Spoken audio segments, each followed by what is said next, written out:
106.3 FM, The Source.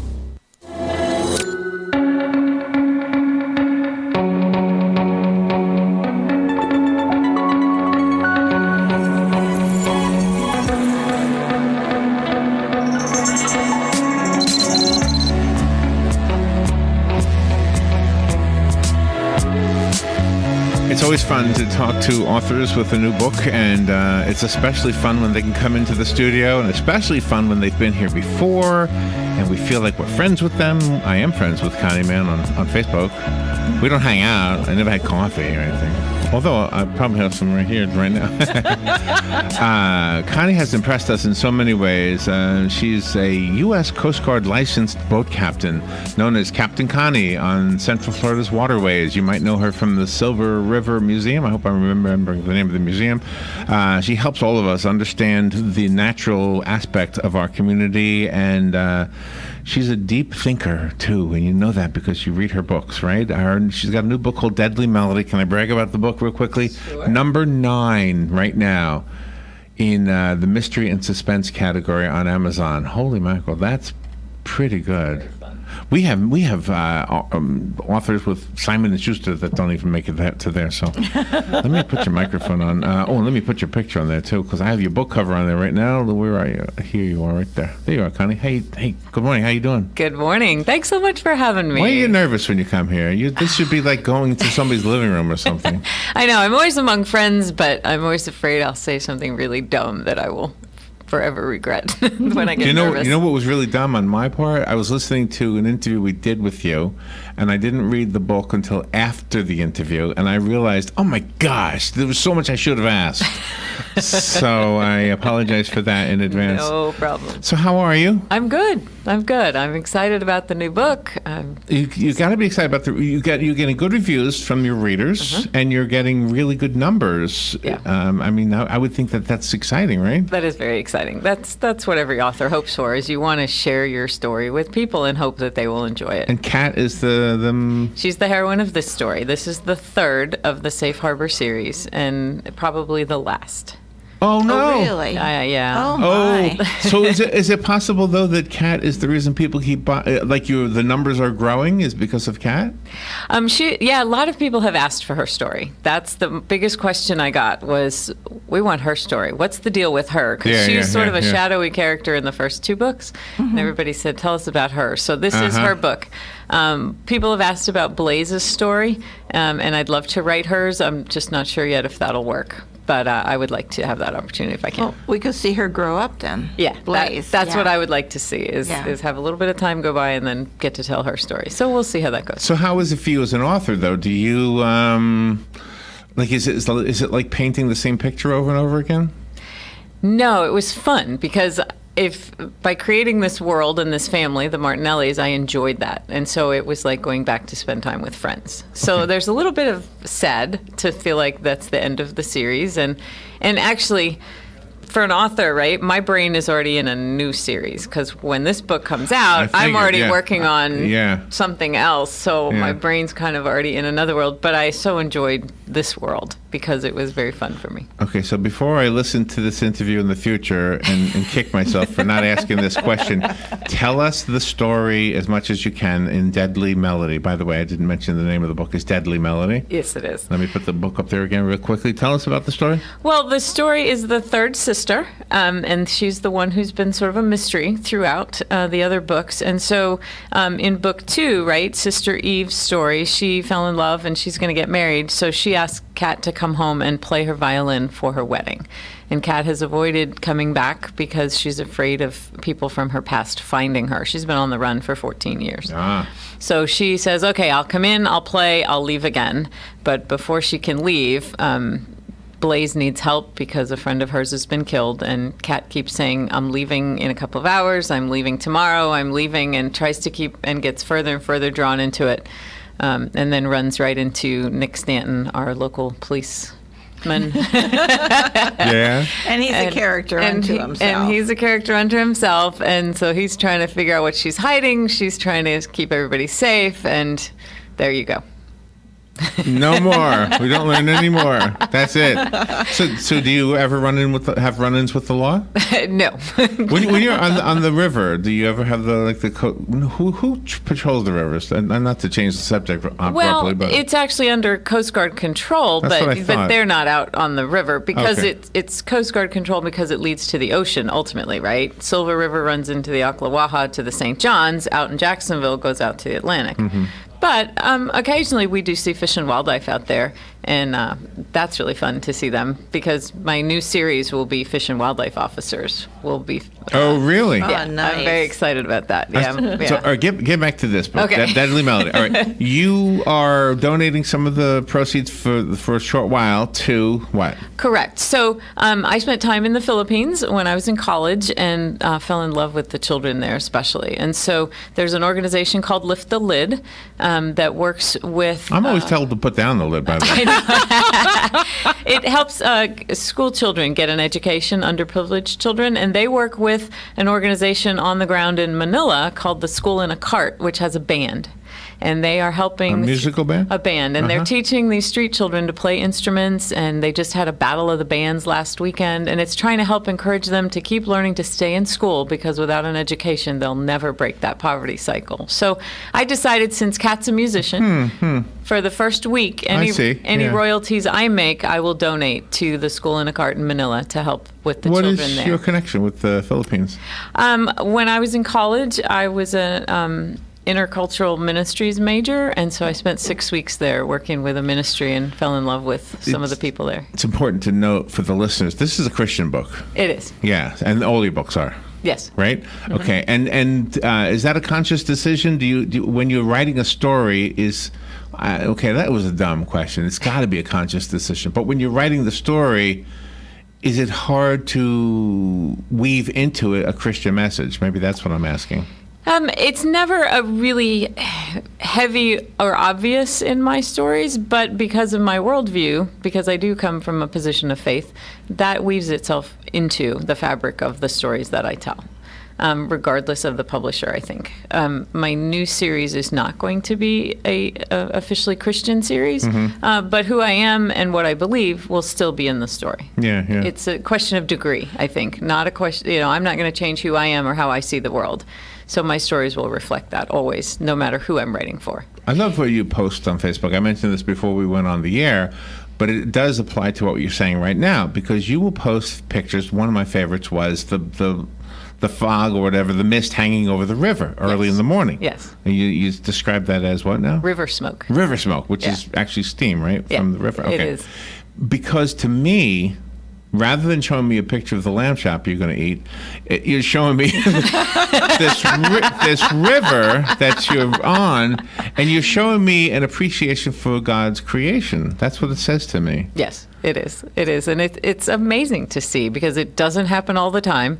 It has to be a certain kind of humidity levels for it to show up. It's not every day. It's only on cold days, because that river is 72 degrees. So on a cold morning, you'll sometimes see that steam rising off the water, and it's just beautiful. It's magical. It really is. In your book, too, it's not just regular families like from the 50s and things like that. You also touch on foster families.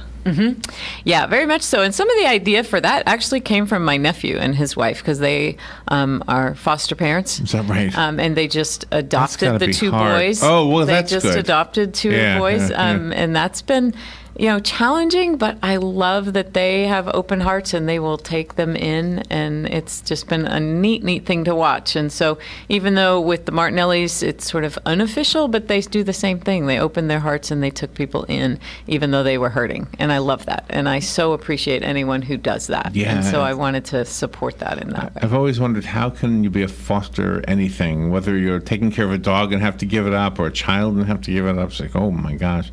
Yeah. So they were foster parents, and then they became adopted parents. They did. And they had other children that came in and out of their home. And they said, of course, that was the hardest part. It broke our hearts, too, because when they had some of the children living with them, we felt like they were part of the family. And then all of a sudden they were gone. And knowing they were going back to a very hard situation made that really difficult. but I admire them greatly. And your work that you do with the school children is a reflection of your true heart and soul also, because they love you, Captain Connie. I enjoy that so much. When we take fifth graders as part of their science curriculum. When a child gets on the boat, sometimes they've never been on a boat, they're a little nervous about the whole thing. When they get off and they say, "Oh, this was the best field trip ever," then I feel like I've done my job. We want them to be excited about the world around them, not just looking down at a screen, but to see nature. And some of them have never seen an alligator. They live here. Yeah. So we want them to be excited about what's in their own backyard and be excited about getting outside. Yeah. You also teach them about safety too. I mean, about while they're on the boat. Oh, of course, yeah. With the animals. And about animals, sure, absolutely. That's part of what we do. What is the deal with the monkeys? Are we going to try to eradicate them? I hate those stories. I don't know. Do you want them to go away, or would you be on the side of keeping them here? My personal opinion, which is not an official opinion, I have to make that disclaimer. My personal opinion is they're so much fun to watch. To see them, but people are not following the rules, right? You're not supposed to feed them, and that's why there's an issue. Is because people feed them, and now they're starting to expect it. That's where we run into problems. If everyone would just leave them alone, I don't believe we'd have the issues we're having, and that concerns me because they're fun. The kids get such a kick. I get a kick out of watching them. Do you know any of them? This is a weird question. Any of the monkeys? Yeah, Do I know the monkeys? Well, wait a minute. There was a story going around that there was one called Smiley. Okay. And I said to Robin, I would love to see this monkey. And then one day we were at Silver Springs, and we walked up to where there used to be a bridge over that river, and now there's not. Mm-hmm. And we just were standing there, and there was a monkey smiling right at me. Yeah. And I got his picture, and I said, Robin, I think we found Smiley. You may have.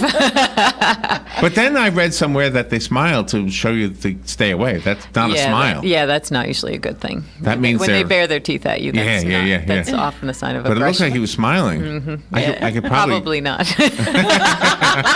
I'm going to see if I can find the video that's show you. So. When you get all of your characters together in the book, they all have such individualized personalities, and I love the dialogue because the dialogue that goes on fits each of the personality. They're not the same.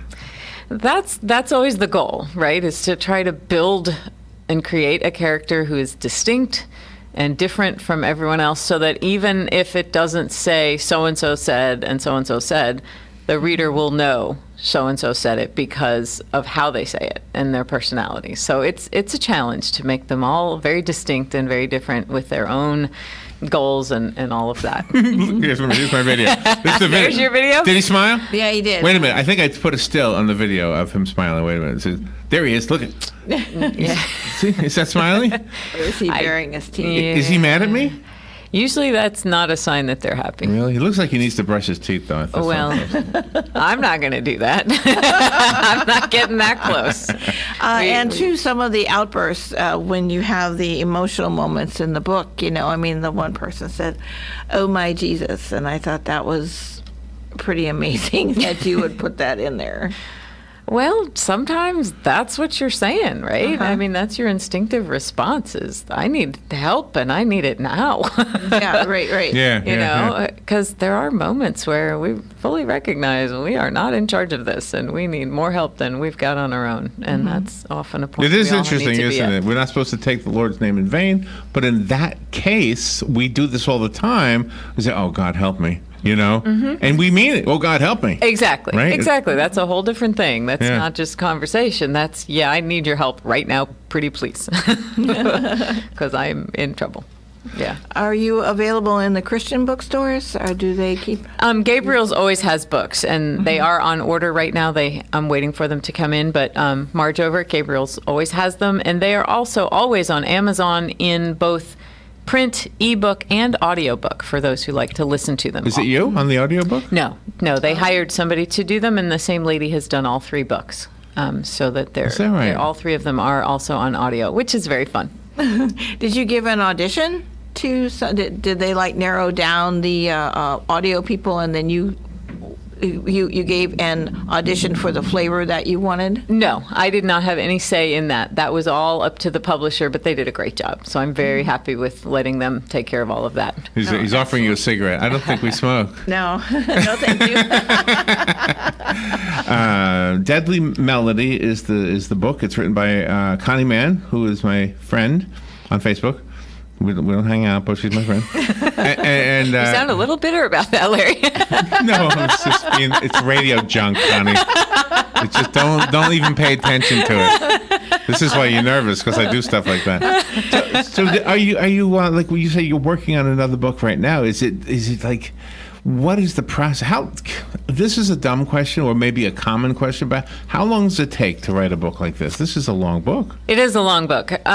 Usually 6 to 9 months, but I don't always have 6 to 9 months. That's my ideal. Sometimes it's significantly less, but the process of thinking about it, there's a lot of, you have to allow time for thinking, and that's hard to schedule, but there has to be that mulling around, throwing ideas and sort of the bubbling pot simmering in the background of Do you my ever have brain. an idea, like 100 pages later, and then, oh my gosh, this is what they should have done, and then you have to rewrite all those 100 pages? That has happened, but I try to, everybody's process is different. For me, I usually have sort of a skeleton. I know how it starts, I know how it ends, I know some of the big things that happen throughout it, so that helps me with sort of a skeleton. And then I do a little more planning to kind of what happens between those big points before I start writing, so that I try not to get myself too far off track. But usually if it's not working and I can't make the words come, it means I took a wrong turn somewhere, and then I may have to go walk and go think about it for a day or longer to try to let my subconscious tell me where I went wrong to fix it. Locations are key in your book also. I mean, you have Kat in Nashville because that's where she's performing her music, and then she has to leave that safe environment. Right. Yeah, that's always fun to me. I get frustrated if I read a book and I'm 100 pages in, I'm still not sure where I am because there's nothing that defines the place. And to me, that's half the fun, is setting up a place or an actual place and making it feel real to somebody. And sometimes even for Safe Harbor, there are scenes that wouldn't work anywhere else. So it's not like I could pick this story up and move it to, say, Montana easily. It's deliberately woven into the settings, woven into the fabric of the story, and I enjoy that. And nature and weather and the topography and all of that is almost another character in the sense that it's very much a part of the story, and it wouldn't work right somewhere else. And the name too, the No Name Cafe. I mean, that's pretty cool. Some of that's just very fun. You get to make something, it fits with her trying to hide out, little fun stuff authors get to do. Yeah. Do you know, Robin and I did some painting a few years ago to raise money for the Literacy Council. And so we took our easels out to the state parks. Yes. And literally we're just drawing whatever we saw, painting rather, whatever we saw. Okay. Every once in a while you'll see a tree that doesn't look like normal. And I say to Robin, if we painted it the way that looks, everybody's going to think we got it wrong. Yeah. Okay. Now, what does that have to do with writing? This is what my question is. Does it ever happen where, like in real life, for example, things will happen that are stranger than fiction? Right. And people will always say, if I wrote that, nobody would believe it. So, and when you're working with faith, with God, I think quite often, whether we recognize it as God or not, we still have things that happen in our lives that are that don't seem to make sense. It's not logical, right? Right. Because God doesn't think in a straight line like we do. We all think in straight lines. So I mean, do you ever work that kind of twisty, crazy, almost seeming impossible kind of storylines? One of the things that when you're writing a story, right, you can have your characters do just about anything as long as it's well motivated. So to have somebody do something that doesn't make sense under normal conditions, if you give them a good enough reason for doing that, then people will suspend disbelief and buy into it. So when you're thinking it through, Right. you have to make sure it's well motivated, but you can't cheat. And, when things are the worst, all of a sudden here comes the miracle. Usually that's what I was wondering about. Usually that doesn't work well because people won't They won't believe it. They won't believe it because it feels like a cheat almost. So you have to be careful with how you do that. But for most characters, if you give them a good enough reason for doing something that seems really dumb, if it makes sense to them and you've sold your people are with you, they'll believe it. We had a story not too long ago about a guy who fell out of the 7th floor and lived. Wow. Okay. Yeah, that's pretty awesome. That's very awesome. and if you wrote that into a story, you would have to say he lived because he hit a big soft place or something. Right. There would be people that go, that can't happen. So you'd have to support it in some way to make it believable. And isn't that weird? Because we are okay with it in movies, but in books we have a hard time with it. It's like if you see Tom Cruise, getting punched in the face 100 times and he's not even bleeding. What the heck? Right. But in a book, if you said they got to punch 100 times, and something's wrong. Well, I think, but in both cases, it's still how you set up the world and what's believable in that world. Because fiction of all kinds is a willful suspension of disbelief. Do you ever teach writing? Sometimes, and it's a lot of fun. Yeah. It's a lot of fun. I like how your characters lean on each other, though. I mean, even the ones you don't ever suspect would. I try to do that because we all need to lean on somebody. None of us can be truly independent and have life work well. It just doesn't. We are made to depend on each other, to work together, to be part of a team, and so I try to show some of that. Do you know, I always say about biographies, there's two types. There's the type that gives credit to God in a person's life, and there's the type where kind of is boastful and saying, I'm a self-made person. Well, Robin and I do this show alone. But we're not self-made. We didn't invent these microphones. We didn't pay the electric bill to get this out there. And everything associated with what we do is just more proof that we didn't do it alone. Not to mention the fact that the flesh and bones that we're living in is created by something. Right. Right? So yeah, it's always fun to have you in the studio. And you do different twists in your story, even at the end. When you think it's the end, it's not the end. And that's why it's so love your long. book. I think you're wonderful. Thank you. You always have something that pops up there unexpected. Oh yeah. Well, that's half the fun, right? Is to try to make it unexpected. It's people. They feel a little cheated if they know by page 20 how it's going to end. They're Sure. like, I that's saw true. that coming. So you have to seed a little bit and some clues along the way, but you don't want to make it too easy. So it's fun to make it believable without making it too easy for people to figure out. Is the girl on the cover local? No. I don't know who that is. Okay. The publisher does the covers, and they have done. She looks like she might be Filipino, beautiful. right? She could be. Yeah. There's no telling, but she's. They do a beautiful job. We have a beautiful Filipino singer in our community. Have you met Ron Adams' wife? I have not. Gemma. Oh, I would- Adams. Do you know Ron Adams? I don't, but I should. Yes. you work in Silver Springs, and his Dairy Queen is right there in Silver owns Springs. Dairy Queen. Okay. He owns it. Okay. And he's married to a lady named Gemma, and Okay. my gosh, she's a great singer. Really? I Yes. would love to meet her sometime. Yeah, you should go She's over the there. real deal. Yeah. Oh, that would be As fun. you are. Thank you. Deadly Melody is the name of the book. Connie Mann is the name of the author, and she has so many books and says great reviews on Amazon. She gave us a copy. Yes. And if you call in right now and you tell her your name, she'll sign it to you. I will be happy to. Right? It's already got something in it that you wrote. So give us a call if you'd like one of Connie's books right now, Deadly Melody, 622-9622. If you ever go out to Silver Springs, visit the Silver River Museum, and you'll be able to see Connie. Are you there all the time? I'm not. And usually I'm on the river with the children. So I'm not as easy Where to do find. the children come from? Do they come from the schools? Yes. Our bus picks them up, 4th and 5th grade. We usually have one of each. Really? Come every day. Every day? During the school year, yeah. Wow, And wow. 4th grade, it's part of their social studies. So they're in the Cracker Village, and they're learning about life in Florida in the 1800s and Florida history. And then our fifth graders, it's part of their science curriculum, and they get the boat ride and a tram ride through the woods, and both classes are also in the museum. So it's a great field trip. Do you know, when I was a kid, I went to the lollipop farm. They raised turkeys, but I was so disappointed not to see lollipops. See, lollipops. So I would think you would need lollipops. There was no lollipops going there. Yeah, it's There's very no disappointing. crackers. There's no crackers in the Cracker Village. No. and the sand in Cocoa Beach is real sand. It's not cocoa. No, it is not. Just, It is I'm not. just. You were just still disappointed confused over all man. that.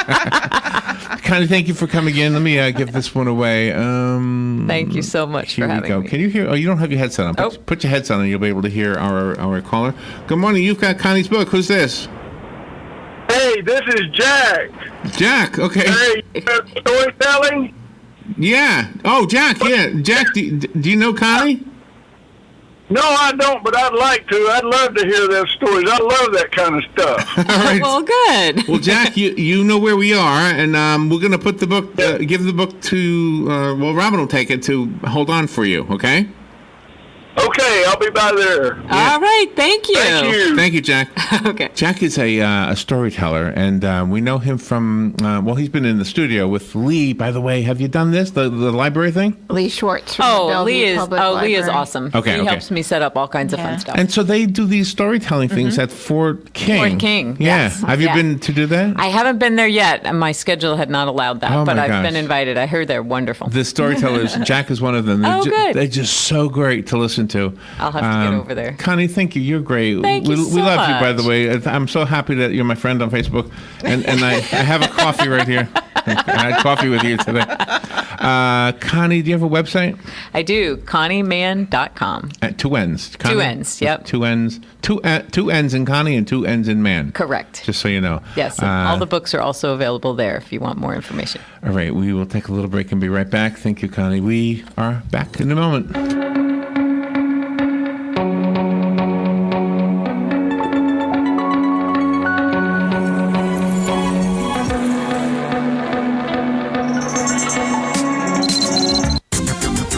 The weather is brought to you by My FW.